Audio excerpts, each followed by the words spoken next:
শেরপুরে মাছের আড়তে একের পর এক দ্বন্দ্ব লেগেই আছে। কিছুদিন পূর্বে শেরপুর বারোদরি হাট থেকে এই আড়তটি এসেছে রণবীরবালা এলাকায়। সে সময়ও বেজেছিল দ্বন্দ্ব। একটি আড়ত গড়ে উঠেছে শিক্ষা প্রতিষ্ঠানের জায়গায়, অন্যটি মালিকানাধীন।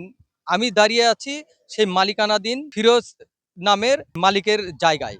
এখান থেকে আমি জানিয়ে দিতে চাই, এই আড়তটি সেই সময় নিয়ে আসার জন্য একের পর এক দ্বন্দ্ব চলে আসছিল, কিন্তু সেই সকল কিছুর অবসান ঘটিয়ে প্রায় 6 মাস যাবৎ এখানে আড়ত গড়ে উঠেছে। হঠাৎ করে আজ সকালবেলা সেই মাছের আড়তের যে জায়গাটি রাস্তা বন্ধ করে দিয়েছে বিদ্যুৎ সংযোগ ও পানির লাইন বন্ধ করে।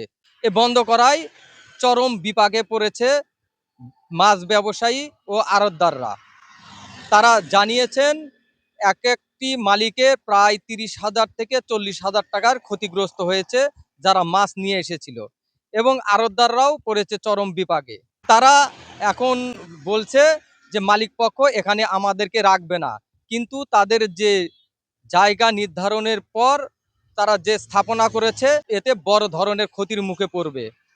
তবে যে এই জায়গার মালিক ফিরোজ আহমেদ তিনি জানিয়েছেন, আমার সঙ্গে যে চুক্তি বা ডিড হয়েছিল সেটি তারা ভঙ্গ করার কারণে আমি তাদেরকে উচ্ছেদ করার জন্য আমি তাদেরকে নোটিশ দিয়েছি। আমরা চলে যাব সরাসরি সেখানে। আমরা সকালে এসে মাছ বেচা কেনা করবো এই পরিবেশে আছি। এই মতো অবস্থায় কিছু দুষ্কারিত লোক আইসা আমাদের গাড়িগুলো আটকে দেয়, ব্যাপারীদের আটকে দেয়।